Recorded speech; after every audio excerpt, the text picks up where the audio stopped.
ایاک نعبد و ایاک نستعین. اگر کوئی گورا یہ آیت پڑھے گا نا تو وہ یہی مطلب لے گا کہ اللہ کے علاوہ کسی کی عبادت بھی نہیں کرنی اور اللہ تعالیٰ کے سوا کسی کو مدد کے لیے بھی نہیں پکارنا. ایک تو ہے نا ظاہری اسباب، وہ تو قرآن میں حکم ہے وَتَعَاوَنُوا عَلَى الْبِرِّ وَالتَّقْوَى وَلَا تَعَاوَنُوا عَلَى الْإِثْمِ وَالْعُدْوَانِ. ایک ہے غائب میں پکارنا، ایک ایسی ہستی کے بارے میں جو آپ کے سامنے موجود نہیں ہے اور آپ یہ بلیو رکھتے ہیں کہ وہ یہ کر دے گی. مثال کے طور پہ میں آپ کو کہتا ہوں مجھے پانی پلا دیں، یہ تو ٹھیک ہے، لیکن آپ بغداد میں دفن ہیں یا اجمیر میں دفن ہے یا لاہور میں دفن ہے اور میں کہتا ہوں مجھے پانی پلا دیں، ظاہر آپ نہیں پلا سکیں گے. یہ وہی جملہ جو ہے وہ پھر شرک کی کیٹیگری میں فال ہو جائے گی. اللہ نے کہیں یہ نہیں کہا کہ آپ نے میرے علاوہ کسی کو پکارنا ہے. مولا علی علیہ السلام کو اللہ اختیار بھی دے دے تب بھی کہیں یہ نہیں آیا کہ ان کو پکارنا ہے. قرآن تو بالکل واضح ہے اپنی توحید کے اندر. باقی اگر اللہ تعالیٰ ہماری خواہشات کے مطابق وہ معاملات کر دیتا نا تو پھر ہماری آزمائش ختم ہو جاتی. یعنی ہم تو انڈائریکٹلی غیر اللہ کی استعانت کو شرک کہتے ہیں نا، ایاک نعبد و ایاک نستعین. اس کی بجائے اگر یہ آ جاتا کہ اللہ تعالیٰ فرماتا ہے یا علی مدد مت کہو، یا رسول اللہ مدد مت کہو، یا جبرائیل مدد مت کہو، تو کام ہی ختم ہو جاتا. لیکن جب وفاداری کا اعلان ہوا تو کن جملوں کے ساتھ؟ ایاک نعبد، پروردگار ہم فقط تیری عبادت کرتے ہیں، فقط اور فقط تیری عبادت. سورہ بنی اسرائیل میں آواز دی نا وَقَضَىٰ رَبُّكَ أَلَّا تَعْبُدُوا إِلَّا إِيَّاهُ. اللہ نے تمہارے رب نے یہ فیصلہ کر لیا ہے کہ اس کے علاوہ کسی اور کی عبادت نہیں کرو گے. تو عبادت حق ہے فقط اور فقط پروردگار عالم کا، کسی اور کی عبادت نہیں ہو سکتی. نہ تلوار کی ہوگی، نہ اقتدار کی ہوگی، نہ سیف کی ہوگی، نہ قلم کی ہوگی. عبادت فقط اور فقط اللہ کی ہوگی. اب جب آپ نے یہ طے کر لیا کہ عبادت فقط اللہ کی ہوگی تو اب جابر حکمران کی عبادت تو نہیں ہوگی نا.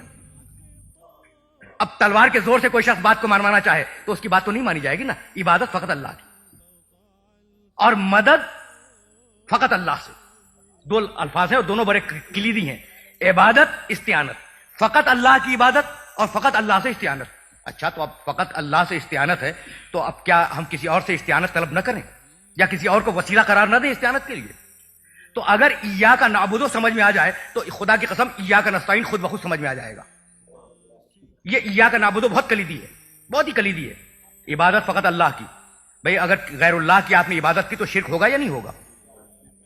اور اس کے فوراً بعد کا جملہ ہے استعانت فقط اللہ سے، مدد فقط اللہ سے.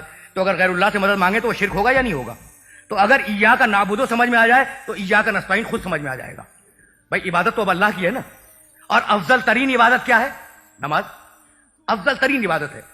اور نماز کا اعلان عام کیا ہے؟ اذان. اور اس اذان میں پروردگار عالم کی توحید کے اعلان کے بعد ہے کیا؟ اشہد ان محمدن رسول اللہ. بھئی عبادت اللہ کی، ذکر محمد کا. آگے بڑھے اقامت کہی، اس میں بھی جملہ موجود اشہد ان محمدن رسول اللہ. بھئی عبادت ہو رہی ہے، میں گواہی دیتا ہوں کہ محمد اللہ کے رسول ہیں.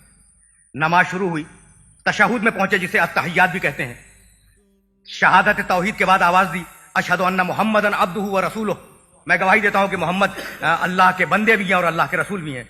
اور اس کے بعد فوراً درود پڑھی اللہم صلی علی محمد و آل محمد یا کسی اور جملے میں درود ادا کی. بھئی ذکر محمد مسلسل آ رہا ہے نا. اور ابھی بات گفتگو تمام نہیں ہوئی، بات ختم نہیں ہوئی، بے اختیار آواز دی السلام علیک ایھا النبی ورحمۃ اللہ وبرکاتہ.